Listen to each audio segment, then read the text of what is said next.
অতি দুৰ্ভাগ্যজনক বিষয় এটা বাতৰিক কেন্দ্ৰ কৰি বিশ্বনাথ জিলাৰ ঈশান নিউজৰ সাংবাদিক আবুল মাজানক চতিয়া আৰক্ষীয়ে গ্ৰেপ্তাৰ কৰিছে আৰু এনে কাৰ্যক আমি সাংবাদিক সুৰক্ষা সমিতি অসমে তীব্ৰ ভাষাৰে নিন্দা কৰিছোঁ কিয়নো সাংবাদিকসকলে সদায় সাধাৰণ জনতাৰ হৈ কাম কৰি আহিছে সাংবাদিকসকলে দুৰ্নীতি ভ্ৰষ্টাচাৰৰ বিৰুদ্ধে বাতৰি পৰিৱেশন কৰি আহিছে আৰু সাংবাদিকসকলেই প্ৰতিটো স্তৰৰ বাতৰি ৰাজহুৱা কৰি বা সমস্যাসমূহ ৰাজহুৱা কৰি ৰাইজৰ কাম কৰি আহিছে আৰু তাৰ কাৰণে বিভিন্ন সময়ত কিন্তু সাংবাদিকসকল বিভিন্ন ঘাত প্ৰতিঘাতৰ সন্মুখীনো হ'বলগীয়া হয় আৰু অনুৰূপ ঘটনা সংঘটিত হৈছে বিশ্বনাথ জিলাত কিয়নো নদুৱাৰ সমষ্টিৰ বিধায়কৰ পুত্ৰৰ বিৰুদ্ধে হিট এণ্ড ৰান বাতৰি সম্প্ৰচাৰ কৰাৰ কাৰণে চতিয়া আৰক্ষীয়ে বিশ্বনাথ জিলাৰ ঈশান নিউজৰ সাংবাদিক আবুল মাজানক গ্ৰেপ্তাৰ কৰিছে আৰু এই কাৰ্য কোনো পধ্যেই গ্ৰহণযোগ্য নহয় কিয়নো যদি সাংবাদিকগৰাকীয়ে কোনো ভুল বাতৰি পৰিৱেশন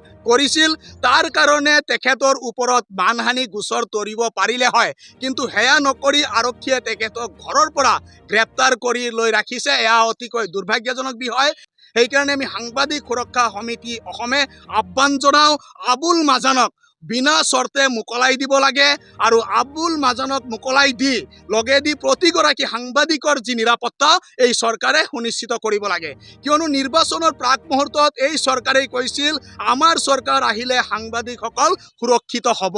আমাৰ চৰকাৰৰ দিনত সাংবাদিকৰ প্ৰতিটো সমস্যাৰ সমাধান কৰা হ'ব কিন্তু এতিয়া দেখা গৈছে এই চৰকাৰৰ দিনত সাংবাদিকৰ সমস্যা বৃদ্ধি পাইছে কমি যোৱা নাই সেইকাৰণে আমি আজি স্পষ্টকৈ জনাই আছোঁ যিগৰাকী সাংবাদিকক গ্ৰেপ্তাৰ কৰা হৈছে তেখেতক বিনা চৰ্তে মুকলি কৰক লগেদি প্ৰতিগৰাকী সাংবাদিকৰ নিৰাপত্তা সুনিশ্চিত কৰক এয়া আমাৰ সাংবাদিক সুৰক্ষা সমিতিৰ আহ্বান তথা দাবী।